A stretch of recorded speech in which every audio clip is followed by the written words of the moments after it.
ازيكم يا حبايبي؟ عاملين ايه؟ يا رب تكونوا بخير. النهارده قراءتنا مع برج الاسد، قراءة عامة لشهر يونيو 2025. بس قبل ما ابدا القراءة فضل وليس امرا ما تنسوش لايك اشتراك في القناة تفعيل زر الجرس ليصلك كل جديد. بالنسبة للقراءات المجانية تابع معايا بس مباشر القناة، اما القراءات الخاصة بسيب لك الفيسبوك رقم الواتساب صندوق الوسط تقدر تتواصل معايا لحجز قراءتك الخاصة. برج الاسد هذه قراءة عامة تكاد تنطبق او لا تنطبق. القراءات العاطفية ربما تكون معكوسة، شوف طاقتك فين معايا اثناء القراية وروح لها. اما القراءة العامة ان شاء الله تكون ليك برج الاسد. يلا بينا نبدأ على طول. طبعا قراءتنا قراءة عامة، يعني هنضم معانا العاطفية، هنضم معانا ماديات وأعمال وطاقة عامة للشهر كله، وصحيا كمان برج الأسد. يلا بينا نشوف الأوركل للأسد طاقة عامة يونيو 2025. يلا يا أسد.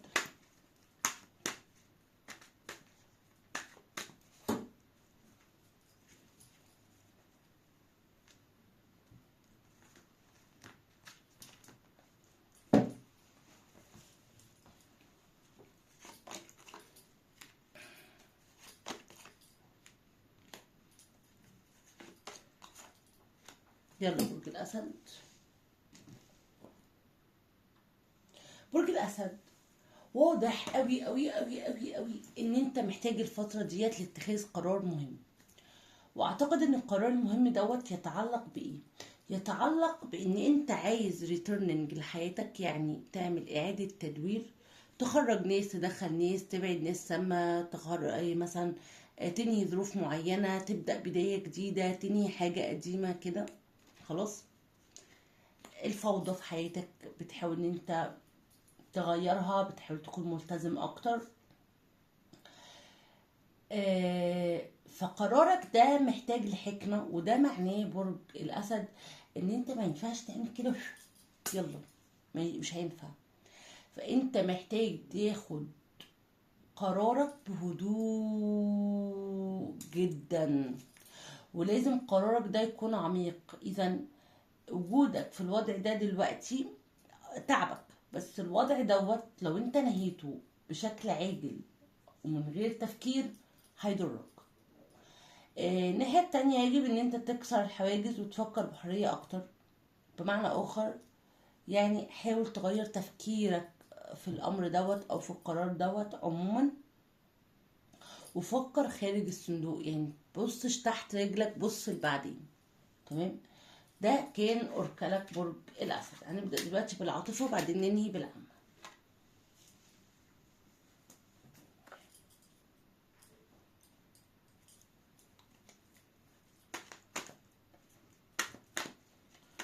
الاسد عاطفيا شهر يونيو 2025. يلا بينا ارمي طاقتك معايا على ورق برج الاسد.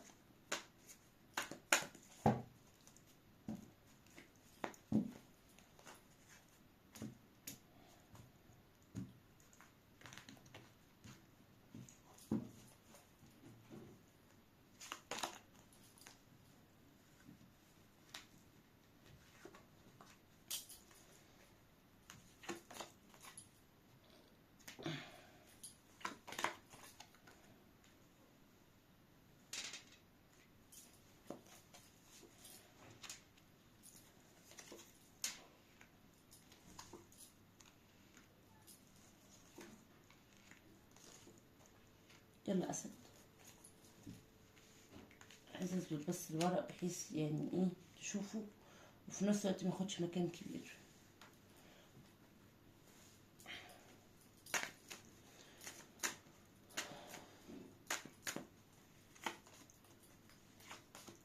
حلو قوي،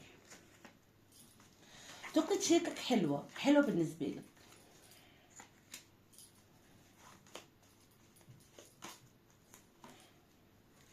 وطاقتك جميلة، يعني حتى طاقتك حلوة برضه. برج الأسد واضح إن شريكك بينك وبينه حاليا 3 وانز بعد، والطاقة المشتركة بينك وبين شخص ده، لأن 3 وانز جاي ما بينك وما بينه المراقبة والاشتياق. يعني دلوقتي حالا العلاقة دي بينك وبين الشخص ده مسافات، وكمان العلاقة دي بينك وبين الشخص ده حاليا في اشتياق وتفكير، تطلع، انتظار، مراقبة. خلاص، بشوف ان الشخص دوت عايز يرجع العلاقة تاني، وبشوفك ان انت حاسس بالفراغ من غيره، يعني انت كمان عايز العلاقة دي ترجع. وده بيأكد معايا يا برج الأسد إن العلاقة دي فيها اشتياق، حاليا فيها اشتياق. طيب، ايه اللي حاصل؟ يعني العلاقة دي ممكن ايه السبب اللي خلى العلاقة دي ما تكملش أو يبقى فيها مشاكل أو بعد؟ واضح إن الموضوع يتعلق بالثقة. تمام، فور اوف كاربس يتعلق بالثقة. عندي 6 اوف سورت، عندي كوين اوف كاربس، ده معناه إن العلاقة ديت يا برج الأسد كان فيها مشاكل تخص مثلا شخص تاني في حياة الشريك. مثلا الشخص دوت ما كانش ملتزم معاك، الشخص دوت ما كانش مخلص معاك، الشخص دوت ما كانش بياخد خطوات اتجاهك. ده واضح. فأنا بشوف برج الأسد إن العلاقة ديت انتهت بسبب عدم الثقة أو زعزعة الثقة بينك وبين الشخص دوت وحصل فيها بعد. طبعا كوين اوف كابس دوت يعني كأن ايه، كأن احنا او الشخص دوت سايبك مش بس علشان كده، ممكن يكون بسبب ظروف صعبة جدا او عقبات كبيرة فكر فيها بالعقل فضحى بيك وفضل عقله على مشاعره، يعني خلى عقله هو اللي يتحكم في انه يسيب ويمشي. خلاص. بس واضح برضو ان العلاقة ديت كانت شغلة حيز كبير في حياتك واستمرت لوقت طويل معاك، وان الشخص دوت حاليا تمبرنس اللي هو انا بحاول اتوازن رجل جوه رجل بره، عايز اخد خطوه اتجاهك وعايز اجيلك وعايز اتحرك علشانك وعايز فرصه معاك، عايز بدايه جديده معاك وعايز اكون مخلص، عايز اكون صادق، عايز التزم في العلاقه دي. بس هنا لو نلاحظ ان الشخص ده برج الاسد هو رجع وظروفه حواليه، يعني هو رجع للاسد بس في ظروف لا زالت تعيق العلاقه ديت، وهو خايف ارجع وما اقدرش اكمل او اسيبك تاني وانا مش عايزه اخسرك. تمام. برج الاسد في طاقتك انت في قوه، في سيطره، رغم ان انت شاعر بان الشخص ده تخلى عنك او ان انت مثلا عندك مشاعر تجاهه او بتفكر فيه او شاعر بالفراغ من غيره، الا ان انت يا اسد برضو بتحاول تكون قوي في نفسك وتفكر بعقلك. نفسك في العودة وعندك اشتياق ليه بس مش عايز تبين حاجة ليه ابدا. تمام. وبتحاول كمان تسيطر على مشاعرك. دي طاقتك ودي طاقته. خلاص. طيب تعالى ناخد كده بقى مشاعر الشخص دوت اتجاهك ايه ومشاعرك اتجاهه ايه.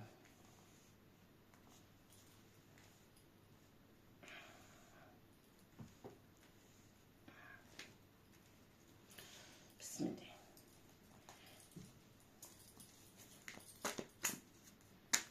انا حاسه ان الورق ايه، يعني انت مش شايف قوي.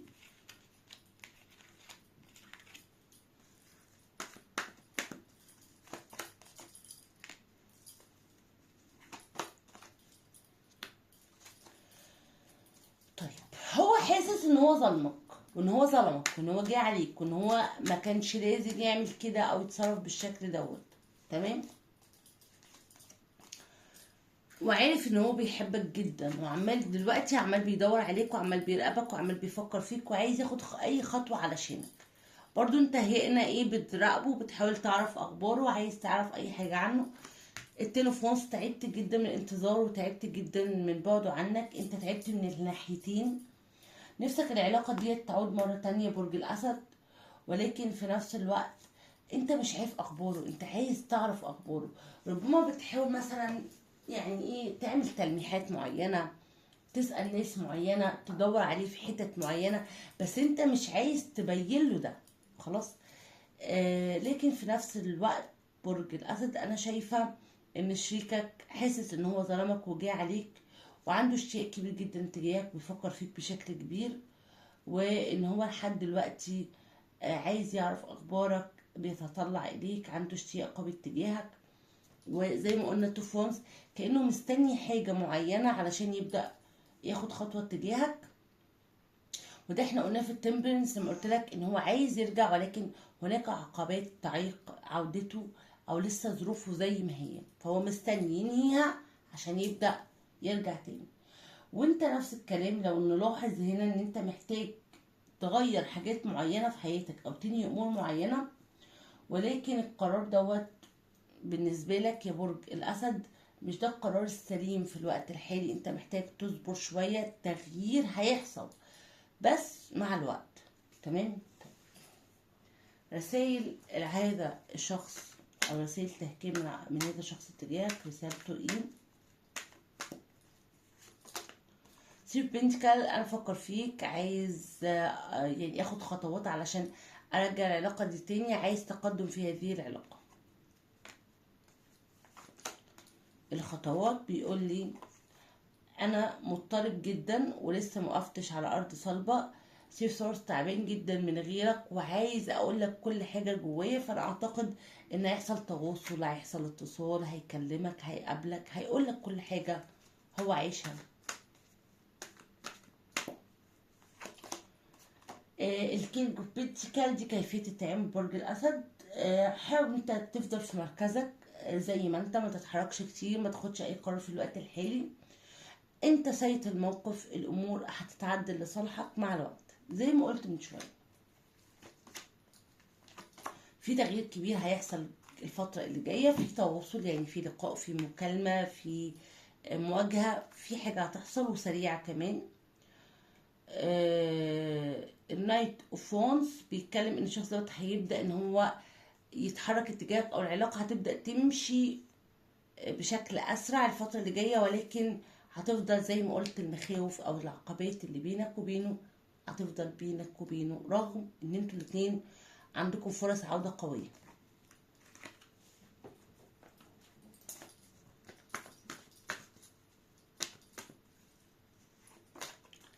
ريلاكس، حاول تهدى، انت الوقت دوت حاول تنظف فيه طاقتك، بس هو ده اللي انت تعمله.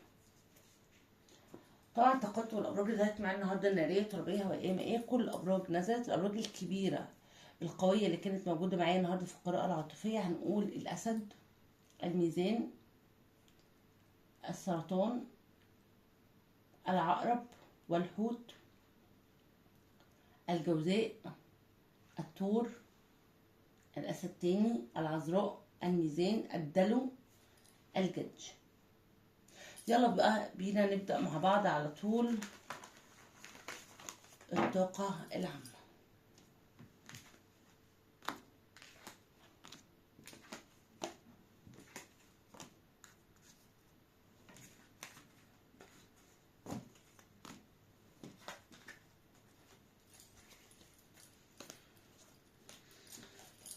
برج الأسد، طاقة عامة.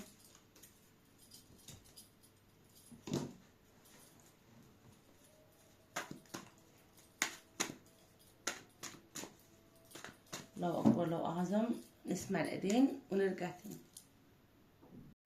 يلا بينا.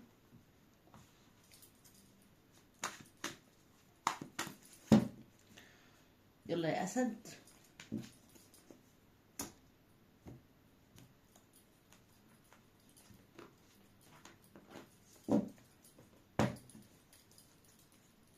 طاقتك العامة.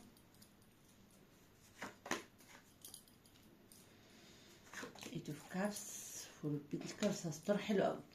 طب العملية،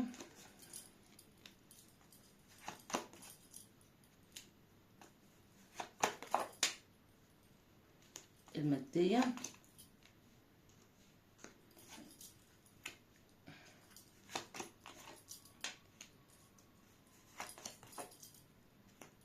طيب الصحية،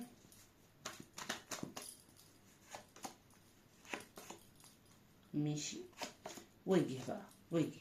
يلا يلا بينا. أول حاجة طاقتك العامة ايت اوف كابس، يعني حضرتك ماشي في طريق مليان عقبات، مليان عقبات، ولكن يجب ان انت تكمل فيه. في نهاية الطريق بإذن الله وبعون الله عندك تشافي، يعني عندك انتهاء أمر وبداية أمر جديد. بس هنا في الفور بنتكل برج الأسد حاول تقفل على نفسك على قد ما تقدر، وحب نفسك، حب نفسك. أنا عارف برج الأسد بيحب نفسه، بس هنا أنا أعتقد إن أنت بتحب حد بيضرك وبيأذيك، ويجب إن أنت تتخلص منه، اللي هو الأوركل بتاعنا. ولكن بذكاء، لان الشخص ده وجوده في حياتك ضرر ليك، وحبك ليه دمرك واذاك.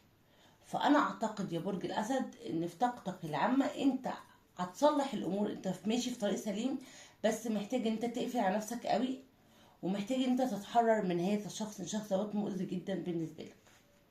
عندك هنا في طاقه الاعمال او الشق العملي، عندك تو بنتي كده، عندك اكتر من خيار الفتره اللي جايه، واعتقد ان انت بتنهي شغل وبتبدا شغل جديد. يعني انت بتنهي شغل او بتبدا شغل جديد، او ان انت عندك كذا خيار، ان مثلا انا مكمل في شغلي بس في شغل تاني هضيفه. تمام. بتكتشف مؤامرة ضدك، او بتكتشف ناس بتحاول تأذيك وبتدبر لك مشاكل، واعتقد ان في تحرر. يعني انا اعتقد ان في تحرر، ولكن ربما بعد خسارة مادية.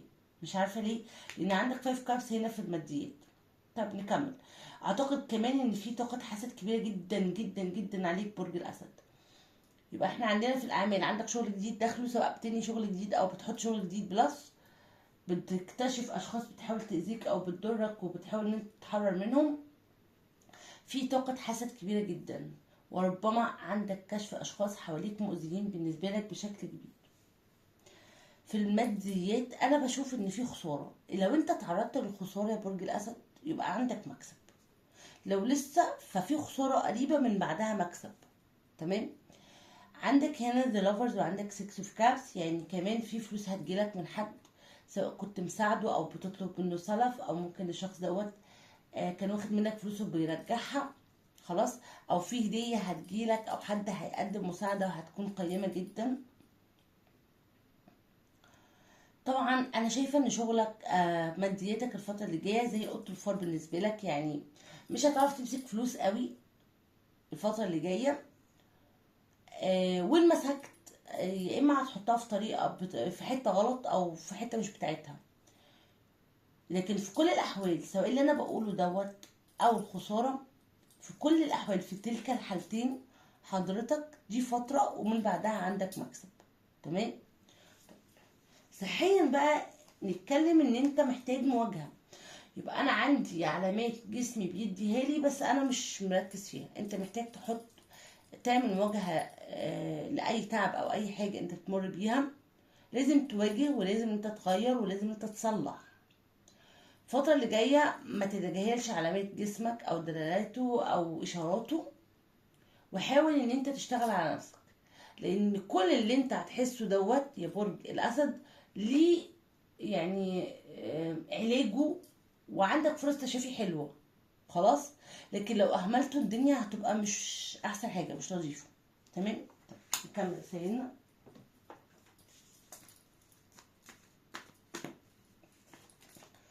عندك تغيرات مهمه واساسيه، سفر، بدايات جديده، شويه تحديات في طريقك، ولكن قوم هتصل لهدفك. عندك علاقه صادقه الفتره اللي جايه هتساعدك وهتقف جنبك.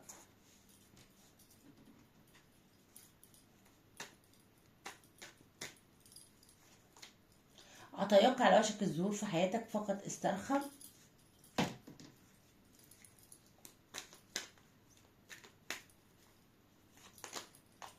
قد تحتاج لكشف أو قراءة روحانية لمساعدتك على اتخاذ القرار.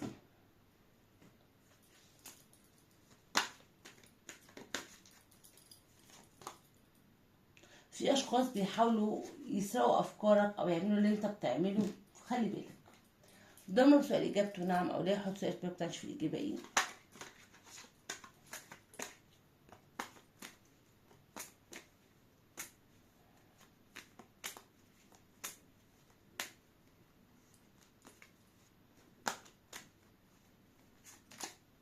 كن صبورا. كل الكلام بيقولك استنى، ما تاخدش قرار دلوقتي. رسالة التاروت ليك.